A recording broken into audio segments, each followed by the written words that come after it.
Maria Conchetta Nicola Teresa Sanitate Mulhern.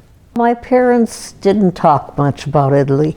My dad was busy teaching my mom English, and she was very interested in learning it, so they didn't talk about Italy. Italy didn't mean a thing to me for years and years. I don't even remember when I started thinking about Italy at all.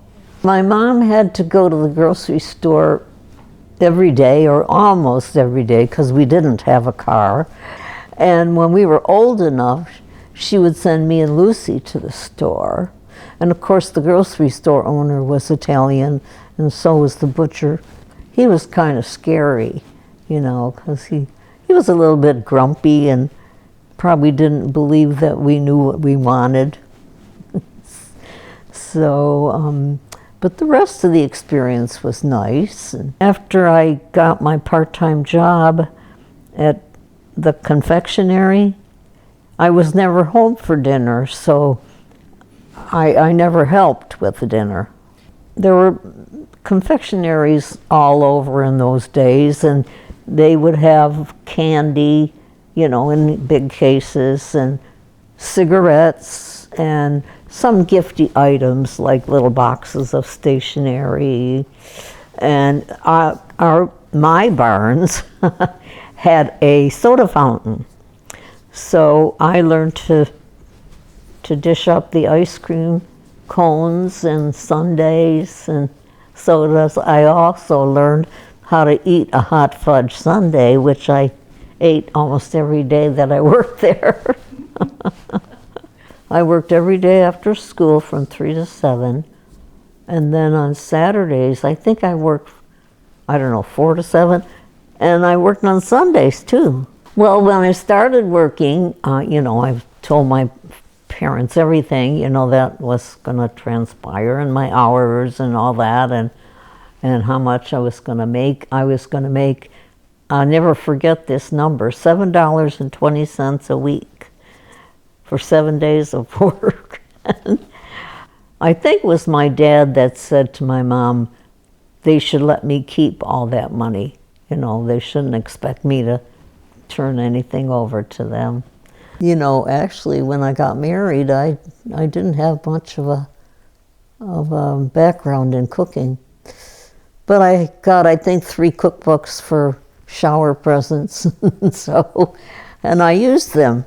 I mean, I really taught myself to cook out of those cookbooks, so pasta, of course, and the sauce, and we were lucky she would let you dip a piece of bread in the sauce while she was cooking it. But, you know, of course that was prominent. But I remember that we had chicken often on Sundays, but would be baked chicken in the oven, you know. And I don't know, I learned a little bit about cooking from her, but not really that much, because I was at Barnes learning how to do the ice cream thing. When he made the wine, and this is just a very bare memory of it, but it would bubble up, you know, and Dad would ask us to go down, and we had like a ladle of some kind, and, you know, push the grapes down. My parents' friends were basically Italian, and there were, you know, some Italians on our block, but they weren't particularly close to them.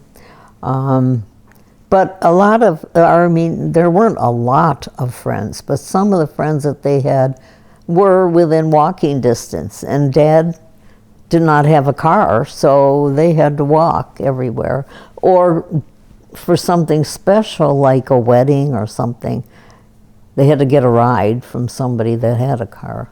And I do remember when we were in school, like grade school, this sort of sticks in my mind, we had 3 dresses, and we would hang them up in the closet, and we'd wear number 1 on Monday, number 2 on Tuesday, and just repeat that. But that was it, just 3 dresses. My dad, he was that's the Department of Street Railways. And it was buses and streetcars in those days. But he worked in their supply room, I guess. And so he would bring us home pencils sometimes from work. But it was a pretty menial job, but it was very steady. And it was like a city job. So he was fortunate enough to work right through the Depression. So we didn't have, that serious lack of money. I graduated from high school, and of course, I had to get a job and contribute to the family, so there wasn't even any talk of college. I had a couple girlfriends, and we went to this place. It was the CYO Center, Catholic Youth Organization. And it was, pretty much a neighborhood sort of thing. So I was there, with a couple girlfriends, and, we were just talking to a bunch of other kids, and this one young guy said, "Oh, you should go over to Nativity. They've got a young people's club there." So I remember that because I was interested. And Nativity was very close to our house. Although by this time, I had bought a car. So I was pretty mobile. So anyway, I went to the first meeting, and I think I took a girlfriend with me.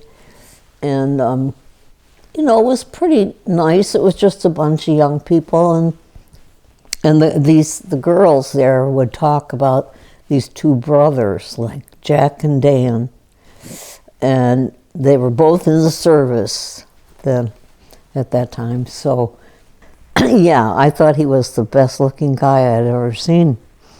And so then when I saw him come in with a girl, I thought, oh, nuts, he's got a girlfriend.